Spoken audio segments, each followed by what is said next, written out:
こんにちは。今日はね、リーディングのスキルを上達させる方法についてお話ししようと思います。これについては、僕、リクエストをもらったんですね。リーディングが上手になりたいんですけど、どうやって練習すればいいですかっていうコメントもらって、僕、普段からいろんなコメントをもらうんですよ。この YouTube の動画のコメントのセクションでね。なんかこれについて話してくださいとか、これについてどう思いますかみたいな。でもちろんもらったリクエストについて全部話せるわけじゃないんですけど、例えば日本のメイクについて話してくださいとか、日本のファッションについて話してくださいっていうコメントをもらったことあるんですけど、僕わかんないんですよ。なので全部のリクエストについて話せるわけではないと思うんですけど、とりあえずなんか軽い気持ちでコメントを送ってみてください。そんな感じで今日はリーディングの、スキルの上達の方法について話していきたいんですけど、僕ね、少し前に日本語の自然な文の作り方っていう動画をアップロードしたんですけど、そこでそのインプットについて話したんですね。で、それでインプットするなら、聞くよりも読む方がおすすめっていうことを話したんですよ。それで、今回は読む練習をするならどんな方法が効果的かっていうことについてなんですけど、正直僕の答えは、人によるなんですね。JLPT のための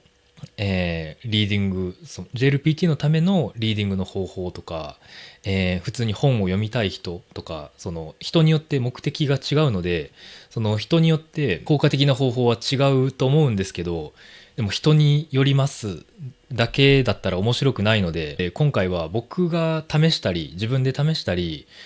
他の人に教えたりして、良かった、とても効果的だった方法について、僕の意見で2つあるんですけど、その2つの方法についてお話ししようと思います。で、まず1つ目は、自分のレベルより少し難しいレベルの文を読むっていう方法ですね。この方法は中級者とか上級者より、初心者にとっておすすめの方法なんですけど、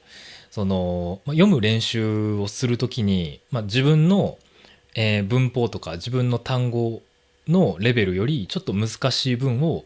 選んで、それを分析しながら読むっていう方法ですね。漢字の読み方とか文法の使われ方に気をつけながらめっちゃゆっくり、分析しながら読むんですけど、その読むトピックについては、この方法では本当に何でもいいんですね。なので自分の好きなトピックを選んだ方がいいと思います。その野球が好きだったら野球についての本とか野球についての、記事を読むとか、何でもいい、歌の歌詞でもいいと思いますね。それをその記事とか音楽の歌詞の中から、3文とか5文ぐらい本当に少しだけでいいのでそれを選んで、分析しながら読むっていう、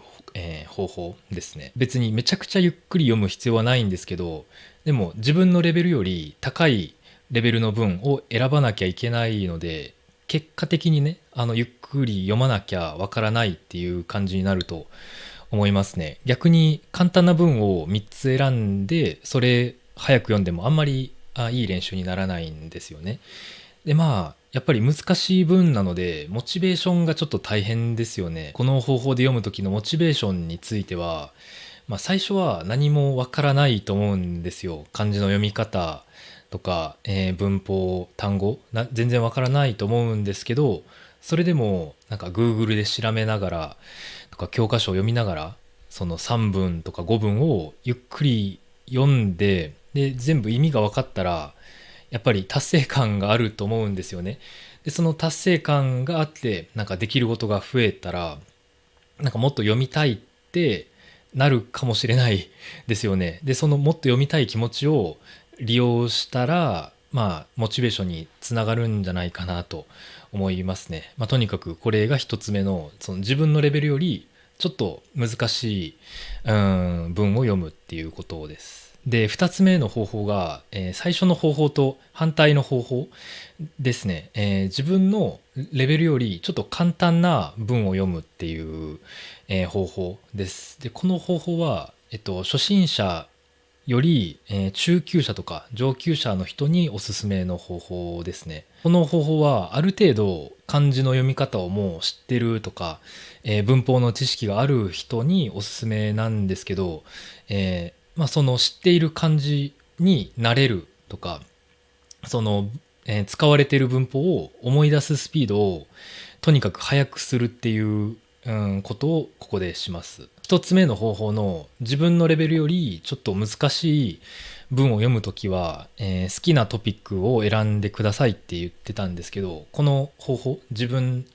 のレベルよりちょっと簡単な、文を読む方法では、自分があんまり興味がないトピックとか、ランダムなトピックを選んだ方がいいんですね。好きじゃないとか興味がないトピックを、選んだ方がいい理由は、そういうなんかあんまり興味がないトピックの中から新しい単語が結構見つけたりするんですよね。僕も例えば、小学校小学生とか中学生ぐらいの時に、その先生の話、校長先生の話とか聞かなきゃいけなかったんですけど、全然面白くなかったんですよね。校長先生の話とか全然興味なかったんですけど、聞かなきゃいけないじゃないですか。でその校長先生の話から結構新しい言葉を勉強したりしたんですよね。でその校長先生が使ってた言葉を、今時々使ったりするので、自分が好きなトピックについてだけ読むのもいいんですけど、それだったらなんか自分の、知っている単語が限定されていくような感じがあると思うんですよ。なので、興味がないトピックから新しい情報を得るっていうのも結構いい方法なんじゃないかなと思います。で、一つ目の方法では難しい文を3文とか5文ぐらい読んだらそれで十分って話したんですけど、この2つ目、自分のレベルよりちょっと簡単な文を読む方法については、もうできるだけたくさん、100文ぐらい1回で読むのがいいんじゃないかなと思うんですね。っていうのも、この2つ目の方法で大切なのは文を読むことじゃないんですよ。その大切なポイントは、文法と単語を思い出すスピードを速くするっていうことなんですね。なのでめちゃくちゃ早く頑張って読むのが大切なんですよ。なのでトピックも、好きなトピックでも嫌いなトピックでも何でもいいんですけど、とにかく早く読むっていうことですね。それでランダムで選んだトピックの文が難しかったら、一つ前のステップに戻らなきゃいけないんですね。その一つ目の方法、自分の好きなトピックから3つとか、5つ文を選んでそれを分析しながら読むっていうフェーズに一回戻らなきゃいけなくて、でそれが完璧になったらこの2つ目のとにかくどんなトピックでも簡単な文をたくさん読むっていう方法が、僕のおすすめです。そんな感じで今回は2つ読む練習の方法についてお話ししたんですけど、もう一度言っておきますけど、人によるんですね。でも今僕が話したこの2つの方法は、読む練習にとっていいアプローチだと思います。日本語だけじゃなくてね、全部の言語で使えることだと思うので、もし参考になったら